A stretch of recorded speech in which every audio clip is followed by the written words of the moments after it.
Une histoire bien connue. Et dans cette grande histoire, ou je vais plutôt dire peut-être ce récit, parce que l'histoire peut être péjorative et une histoire peut être détournée. Un récit est exact. Ce récit nous est raconté, nous est écrit directement par la main de Moïse, mais inspiré, totalement inspiré de Dieu.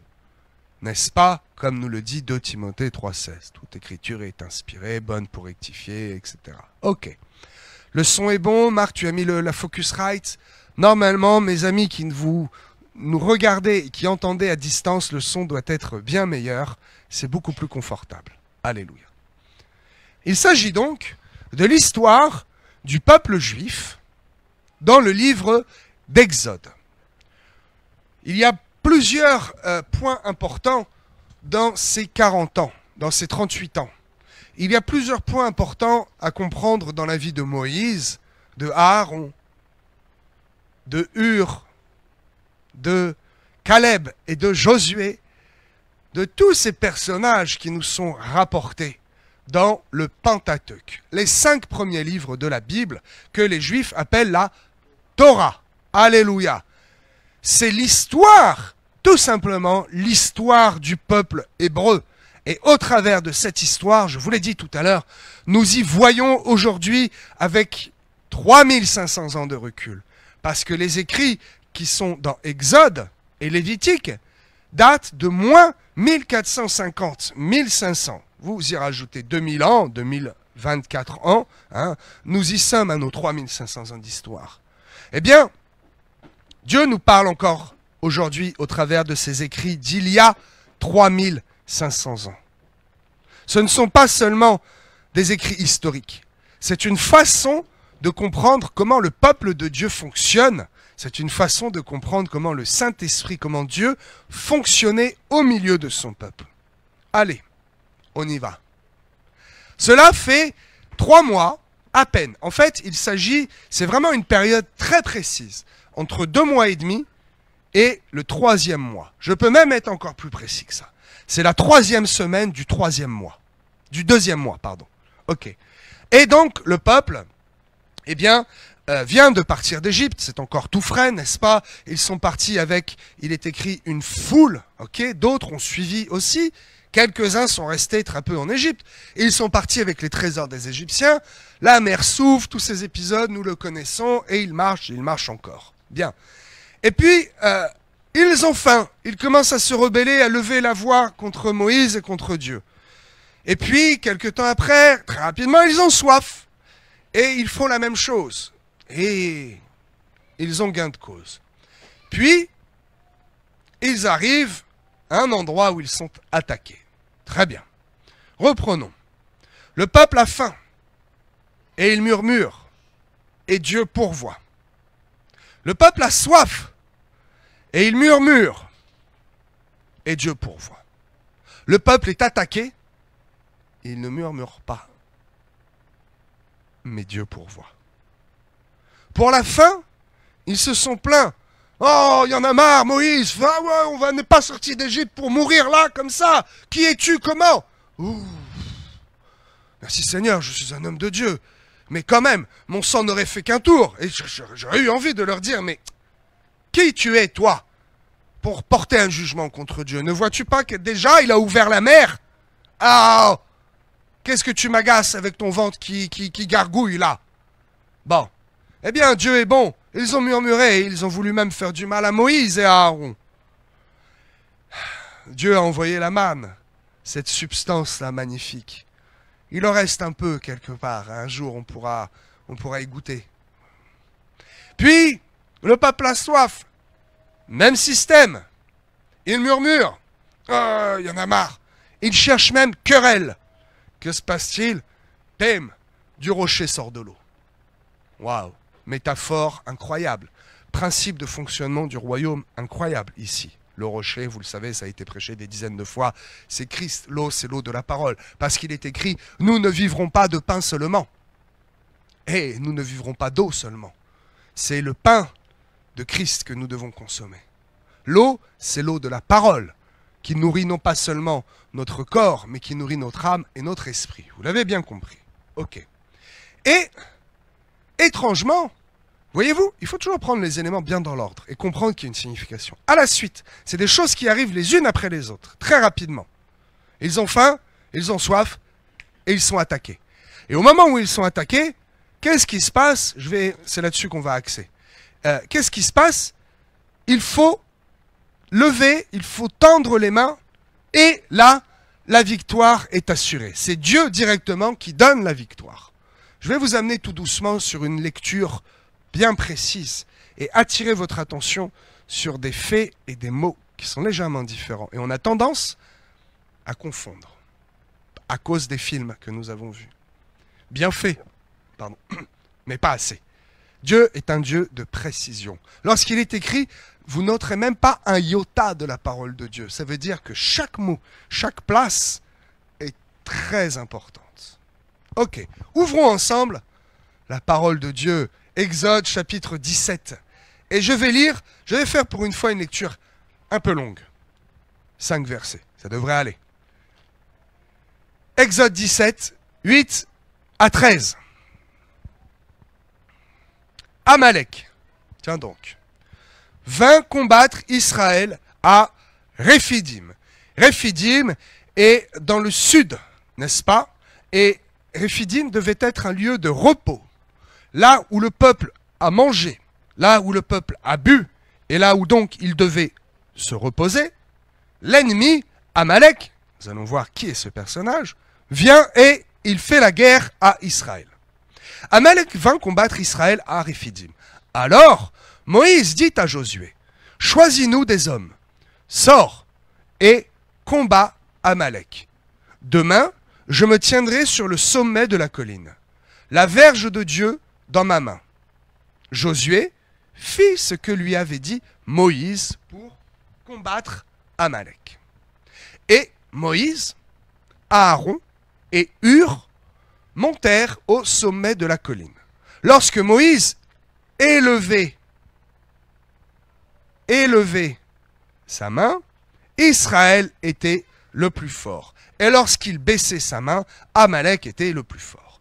Les mains de Moïse étaient fatiguées.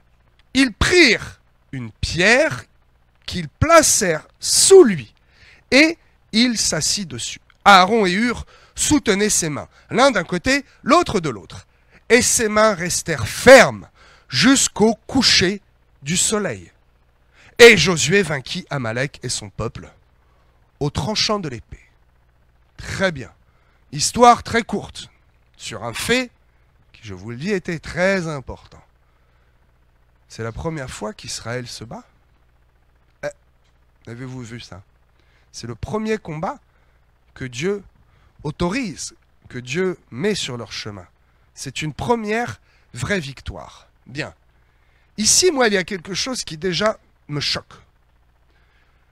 Les Israélites sont capables de crier, d'implorer, de pleurer, de condamner et de juger lorsqu'ils ont faim et qu'ils ont soif. Mais où sont-ils ici? Où sont leurs cris et leurs pleurs, leurs réclamations, cette fois lorsque leur vie est vraiment menacée? Oh, ce n'est pas parce que ton ventre gargouille un peu que ta vie est menacée, mon ami. Par contre, quand l'ennemi frappe à la porte, quand Amalek arrive et frappe à la porte, c'est ta vie et c'est ta vie spirituelle qui est en danger. Et là, eh bien, le peuple qui est faible, finalement, ne dit rien. Il se tait. Pourquoi est-ce qu'il n'est pas écrit que le peuple vint voir en panique, en pleurant Moïse? Moïse, fais quelque chose, fais un sacrifice. Vite, fais un truc de fou, là. Attends, on va y passer, là. Et le peuple se tait. Comment? Moïse, d'où ça lui sort, ce truc? Quand Moïse élevait la main, tu t'es jamais demandé qui lui a dit de lever la main? D'où est-ce qu'il sort ce principe spirituel? Comment est-ce qu'il le sait que ça va fonctionner? Comment? Parce que Moïse connaît les principes et les règles du royaume de Dieu. Comment il les connaît? Parce qu'il a déjà expérimenté ça. Il a déjà fait ce genre d'expérience. Et ici, je vous le dis, il le reproduit. Il se dit, ok, je vais faire marcher ma foi. Ça a déjà fonctionné. Alors, essayons. Oh, cela fonctionne! Ah ouais, effectivement, haut, bas, jour, nuit. Hein. Mais en tout cas, ça marche. C'est un principe spirituel. Qu'est-ce que ça fait que je fasse ça ou que je fasse ça? C'est pareil. Eh ben non. Eh ben non, en esprit, dans le royaume de Dieu, ce n'est pas la même chose. Il y a une signification à cela. Nous allons voir. Lorsque Moïse élevait la main, Israël était le plus fort. Personne ne lui demande de le faire. Donc il le fait, et vite, je vous le dis vite, il comprend. Je vous le dis, c'est une révélation. Au moment où Moïse a levé la main, il ne savait pas vraiment ce qu'il faisait. Il tâtonnait. Il se disait, peut-être effectivement que ça plaît à Dieu. Parce que je sais que par le passé, il m'a déjà fait faire ce genre d'expérience. Et il met en relation ce qui s'est passé déjà par le passé. Donc ça fonctionne. Et il est intelligent. Il met en place une stratégie. Parce que rester les mains comme ça 10 minutes, c'est déjà compliqué. Mais rester lever les mains comme ça toute une journée entière, physiquement, ça tient pas. Même si tu fais de la muscu, mon gars, c'est pas possible. Le sang ne circule plus, il y a un truc qui se passe. Donc, il met en place une technique. Déjà, il s'assoit sur un rocher. Il s'assoit sur une pierre. Et il aurait pu être religieux en disant « Non, non, non Dieu ne m'a demandé qu'à moi. » Dieu ne lui a pas demandé de lever les mains. Relisez, vous allez voir, ce n'est pas Dieu qui lui demande de lever les mains. C'est lui-même qui a une vision, qui imagine, qui tâtonne et qui sait, et qui a une révélation et qui se dit « Ça, ça va fonctionner. » Et donc, comme ça fonctionne, mettons en place. Je ne suis pas le seul. Dieu m'a donné des aides. Dieu m'a donné un bras droit. Dieu m'a donné 2 personnes là. Nous allons voir ces personnages plus tard. Aaron et Hur. Alors, mes frères, ensemble, tenez mes mains. Parce qu'apparemment, c'est les miennes qui doivent être relevées. Mais moi, je n'ai plus la force. Donc, ne soyons pas dans une logique humaine, mais soyons dans une logique spirituelle. Ça fonctionne comme ça, donc fonctionnons comme ça. Levez-moi les mains. Bien. Vous l'avez déjà expérimenté, le fait? Faites-le. Levez les mains. Qu'est-ce qui se passe si un ennemi arrive là tout de suite? Pom, pom! Tu es sans défense quand tu lèves les mains. Tu es vulnérable. Tu es complètement découvert. Bah, je sais qu'il y a un vieux film comme ça, le gars, un asiatique, il est là comme ça, puis il se bat comme ça, ding, ding, ding. Mais c'est du cinéma. Cette technique-là, humainement, ne marche pas. Lorsque tu lèves les mains, ouais, tu es vulnérable. Oui, tu t'exposes. Oui, vraiment. Tu te mets en danger. Et c'est spirituel. Tu marches sur les eaux. Tu commences à faire confiance à Dieu. Parce que lorsque tu fais comme ça ou comme ça, tu peux te défendre. Mais lorsque tu fais ça, c'est très spirituel. Et Moïse l'avait compris. Explique-moi ce qu'il y a d'humain à gagner lorsque tu te découvres. C'est contraire à toute la pensée et tous les principes humains, tous les principes de boxe, tous les principes logiques finalement. Et ici, Moïse ne se laisse pas déstabiliser par ces principes humains. Et donc, tu lèves les mains. Mais quand tu lèves les mains également, tu te découvres, ça c'est humain, mais spirituellement, tu tends les bras à qui? Papa, à Yahweh. Tu lèves les mains vers ton père. Quand un enfant lève les mains comme ça, t'as déjà vu un papa qui passe à côté et puis qui fait pfff. Ah papa, ah, il vient et il te prend. Quand tu lèves les bras vers Dieu, alors il s'abaisse à ton niveau et il vient et il te saisit. Il t'attrape parce que tu es là et tu lui tends les bras. Que se passe-t-il un peu plus tôt? Je vous l'ai dit, Moïse est un homme intelligent qui applique des principes spirituels qu'il a déjà vécu dans la chair. Exode chapitre 4, verset 4. Dieu demande à Moïse d'étendre la main. Il s'agit ici d'équiper Moïse et de lui donner la foi, la confiance, pour qu'il puisse aller voir Pharaon et qu'il soit entendu. Et Dieu lui fait une démonstration de force. Qu'as-tu dans la main? J'ai mon bâton, étends ta main, laisse le bâton. Bah, le bâton c'est un serpent. Moïse, oh, fou, le truc de dingue. Non, n'aie crainte, étends ta main. Pap, il étend la main, le serpent redevient bâton. Incroyable. L'Éternel dit à Moïse, étends ta main et saisis-le par la queue. Parce que là, le bâton s'est transformé en serpent et Moïse a peur. Il voit ici un ennemi, il voit un danger. Ne t'inquiète pas, étends ta main et saisis-le par la queue. Il étendit la main et le saisit et le serpent redevint une verge dans sa main. Lève-toi, prends ton lit et marche. C'est seulement au moment où tu exécutes la pleine volonté de Dieu, c'est seulement le moment où tu rentres sur ce chemin et cette promesse de foi que la chose s'accomplit. Au moment où il tend la main, le serpent est encore serpent. Au moment où il va le saisir, le serpent est encore serpent. C'est au moment où il attrape la queue du serpent que le serpent redevient verge de Moïse. Bâton. Incroyable. Un principe spirituel. Ok. Exode 14, verset 21. Un miracle incroyable. On peut dire c'est spirituel. Il s'agit de quelque chose d'encore de physique ici. Moïse étend... Oh, encore? Il fait que ça, d'étendre sa main ou quoi? Qu'est-ce que c'est ce principe? Moïse étendit sa main sur la mer, et l'Éternel refoula la mer par un vent d'Orient qui souffla avec impétuosité toute la nuit. Il mit la mer à sec, et les eaux se fendirent. Ok. Moi, je vois ça en esprit, tu vois.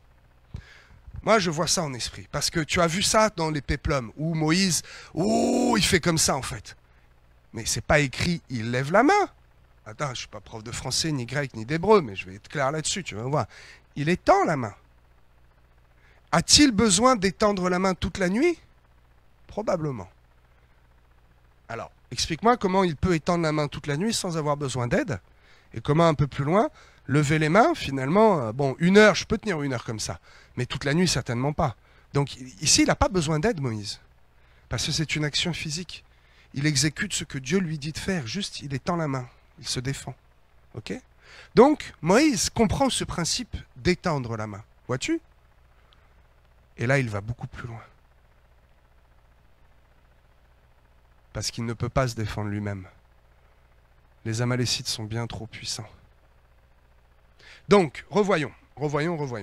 Ok, refaisons un focus. C'est un message simple, mais qui doit être très clair.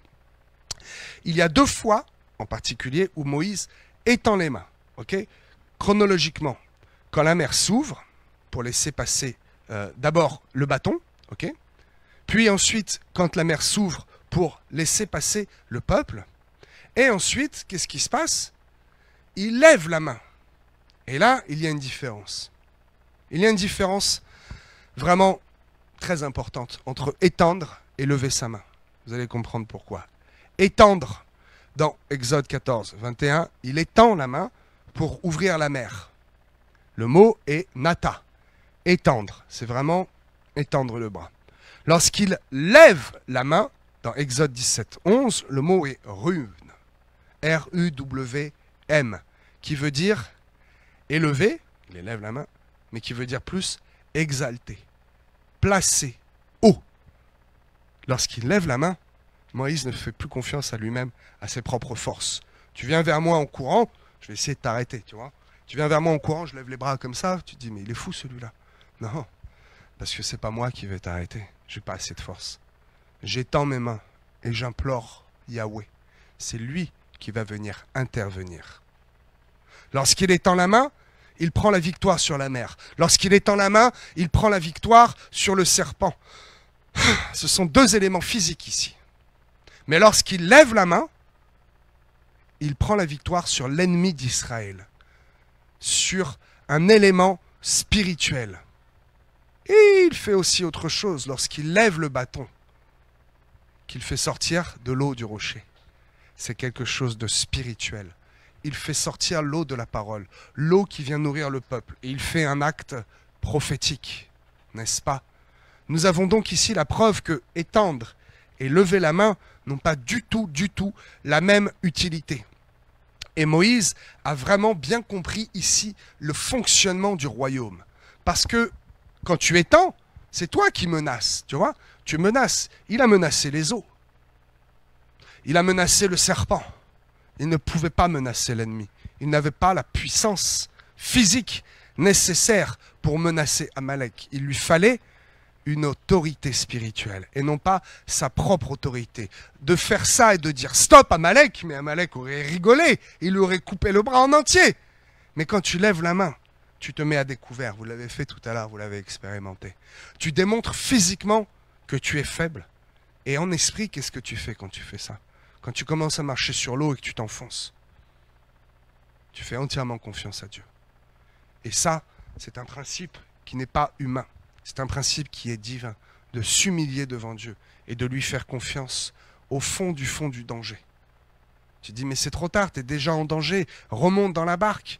C'est trop tard. Fuyez, retournez en Égypte. Non, oui, c'est trop tard. C'est pour cela que maintenant j'étends les mains. C'est pour cela que Moïse a étendu les mains. Relisez, vous allez être percutés par cette vérité si simple. Ce n'est pas Dieu qui demande à Moïse. Il y a des choses que nous devons comprendre nous-mêmes. Comment? Par la connaissance de la parole. Comment? En ayant pratiqué des choses avec Dieu, en ayant déjà vécu une expérience avec Dieu. Parce que la Bible est un condensé. Jean nous écrit dans son dernier chapitre, ces derniers versets, que le monde entier ne suffirait pas pour contenir toutes les histoires, tous les récits, toutes les paraboles, tous les miracles de Jésus, tout ce que Dieu aurait à nous dire. Imaginez-vous, la terre entière ne suffirait pas. C'est un condensé. Il faut voir non plus comme au travers du voile, il faut voir non plus comme dans un miroir. Il faut voir les choses de Dieu et la réalité du royaume en face. Parce que nous connaissons Dieu. Nous n'avons plus d'excuses d'être des bébés, des enfants spirituels, qui nous disons nous ne comprenons rien. Vous devez comprendre. Nous sommes dans une époque, nous sommes dans un moment de l'histoire où nous devons prendre les responsabilités qui nous sont confiées. Nous ne sommes pas nés ici maintenant sans aucun but. Nous avons un but. Nous devons lever les mains vers Dieu. Nous devons l'adorer ensemble avec Hur et Aaron. Ils sont ici ensemble. Vous connaissez cette expression mondaine? Oh, ne te décourage pas. Ne baisse pas les bras. Tu crois que ça vient d'où cette expression? Même le monde reconnaît qu'il y a une vérité lorsque nous nous tenons debout, lorsque nous levons les bras. Remettez-vous bien quand même la scène, mettez-vous dans le truc. C'est une victoire incroyable. Personne n'aurait parié à 1000 contre 1.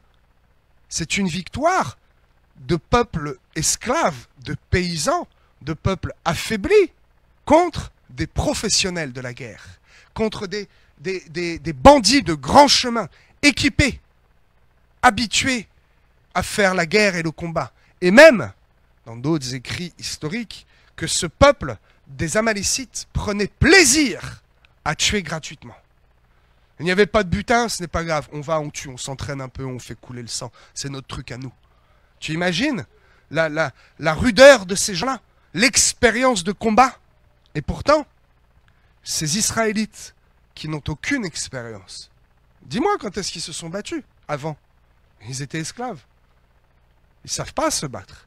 Comment est-ce qu'ils ont obtenu cette victoire? C'est ici un miracle absolu, parce que c'est une victoire spirituelle. Qui est Amalek? Je ne suis pas historien et c'est compliqué à faire la généalogie. C'est embêtant. Bon, là, c'est pas compliqué à trouver. Amalek est le petit-fils de Ésaü. Ésaü et Jacob. Déjà dans le ventre de leur mère, ça se combattait. Ici, nous avons la preuve que Amalek, ce n'est pas juste une armée. C'est l'ennemi de Dieu. C'est l'ennemi du peuple d'Israël depuis toujours. Même si cette histoire n'est pas vieille encore, hein, il y a 3 générations, hein, c'est le petit-fils. Mais nous voyons ici que c'est vraiment une guerre spirituelle. Ce ne sont pas juste des hommes en armes qui sont dangereux, ce sont des démons. C'est l'esprit de Satan contre l'esprit d'Israël. Et la seule victoire possible, ce n'est pas en tendant simplement les mains et en disant stop, c'est en levant les mains vers Dieu. Parce que c'est lui qui combat à notre place. Moïse l'a compris. Alors, petite précision, petite révélation peut-être, parce que il est écrit qu'il y a 2 protagonistes qui sont quand même assez intéressants là, ici. Il s'agit de Aaron et de Hur. Aaron, frère de Moïse, et Hur. Moi, je vois ici 3 ministères. Le berger, l'ancien et le diacre. Aaron est l'ancien. Il est parent de Moïse. C'est lui qui a la responsabilité du peuple quand Moïse monte. Il joue pleinement son rôle d'ancien. Souvenez-vous, le rôle d'ancien est évêque. C'est l'ancien qui est apte à la parole. C'est l'ancien qui peut succéder au pasteur, au berger. C'est l'ancien plus. Et Hur qui est là et qui soutient aussi. Alors, le nom Oh, il faudrait que... Je ne sais pas si je l'ai noté. Ok. Hur, son petit-fils, peut-être je le notais plus loin, ça va me revenir. Le petit-fils de Hur est celui qui est capable d'inventer des choses. Je vais retrouver le verset, ça va me revenir. Ok. Donc ici, nous avons un ministère physique et un ministère spirituel. Le ministère physique en la personne de Hur qui représente le diacre, parce que lui-même est capable de faire des choses de ses mains, puisque son petit-fils a cet héritage. Donc Hur est un homme manuel, tandis que Aaron est un homme spirituel. Ils soutiennent donc, d'un côté physiquement, Hur, et d'un autre côté Aaron, à sa droite, j'en ai pas fait exprès, Aaron qui tient spirituellement. Et c'est un modèle de fonctionnement de l'Église. Le berger, le pasteur, a besoin de celui qui tient le rôle de Aaron et qui est là en tant que soutien en esprit spirituel. Et il a également besoin d'un Hur qui vient et qui, pour ceux qui étaient là de bonne heure, en l'occurrence, revissent la petite caméra, font les petits réglages, etc. Il y a besoin de bergers, il y a besoin d'anciens, il y a besoin de diacres pour tous les trois comment se tenir les mains levées face à les ennemis. Un seul devait avoir les mains levées, mais lui seul n'était pas capable de le faire seul. Il lui a fallu un Aaron et il lui a fallu un Hur. Le fait que Moïse soit assis sur une pierre, encore une fois, n'est pas un fait anodin. N'est pas un fait anodin. Il s'assoit sur la parole de Dieu. Il s'assoit, il fait confiance, il se repose sur Christ. Et ainsi, la boucle est bouclée. Tout fonctionne bien selon les principes de l'esprit. Encore une fois, nous avons le principe de ce qui est physique et de ce qui est spirituel. Physiquement, c'était un caillou, mais spirituellement, ce caillou représentait déjà Christ, le repos que nous avons en Christ. Ainsi donc, nous pouvons avoir une lecture plus précise. Moïse, accompagné de son ancien, de son diacre, accompagné de ceux qui sont engagés avec lui, viennent l'aider, le soutenir physiquement et spirituellement, pendant que le conducteur s'appuie et se repose sur Christ. Parce que lui tout seul, en tendant la main, il ne pouvait rien faire. Il pouvait ouvrir la mer, très bien. Il pouvait transformer le bâton, le serpent en bâton, très bien. Mais il ne pouvait pas arrêter. Il fallait lever les mains. Or, tout seul, il n'était pas en capacité physique de lever les mains. Il lui fallait un soutien physique, à gauche, et un soutien spirituel à droite, tout en étant assis, en se reposant sur cette pierre qui est Christ. Physique et spirituel. Ici, c'est spirituel. Il est en haut. Il domine la situation. Que se passe-t-il en bas avec Josué? Josué fait un combat physique. Voyez-vous, tout est lié. L'un ne va pas sans l'autre et l'autre ne va pas sans l'un. Ça, c'est un principe de Dieu. Ce qui est spirituel doit être manifesté dans le physique. Et tout ce que tu fais dans le physique doit être confié à Dieu dans un mode spirituel. Enclenche le mode spirituel de ta vie, mon ami. Ça, c'est une punchline. Enclenche le mode spirituel. Si tu ne fais que de prier sur tes genoux et que tu ne vois rien venir, c'est parce qu'il y a quelque chose aussi à faire. Il y a un principe à comprendre. Parce que ce que tu crois être spirituel est en fait physique. C'est ta chair. Mais il faut y passer. Il faut le faire. Il ne suffit pas d'être un Josué et de combattre en bas. Il faut aussi capable d'être un Hur, peut-être un Aaron, peut-être même un Moïse. Alors, qui es-tu, mon ami? Je te pose la question. Qui es-tu? Es-tu un Josué? Es-tu un Aaron? Es-tu un Hur? Es-tu un Moïse? Qui es-tu? À quoi vas-tu servir dans le royaume de Dieu? À quoi sers-tu déjà ici sur terre?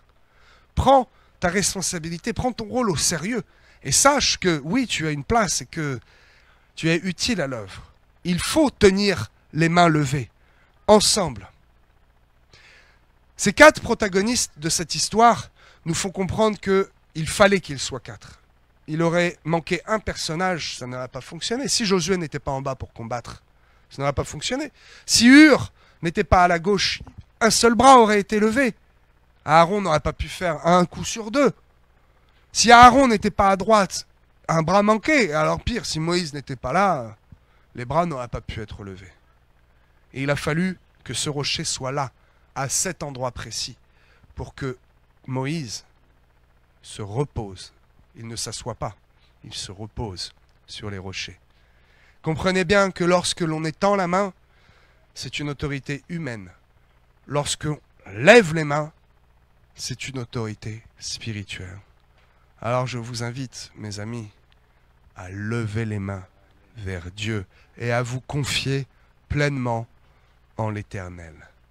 Soyez pleinement bénis, mes amis. Betsalel, qui était capable de faire des inventions. Betsalel qui faisait des inventions. Ok, petit-fils de Hur. Alléluia. Je vous avais dit qu'il manquait une précision, la précision est apportée. Là voilà, cela annonce la fin de mon message et je vous invite, mes amis, spirituellement et physiquement, eh bien, à lever les bras vers Dieu, à vous confier pleinement en lui. Ne faites pas juste que de tendre la main, cela ne suffit pas. Il faut un moment lever les mains et honorer l'Éternel. Alléluia. Amen.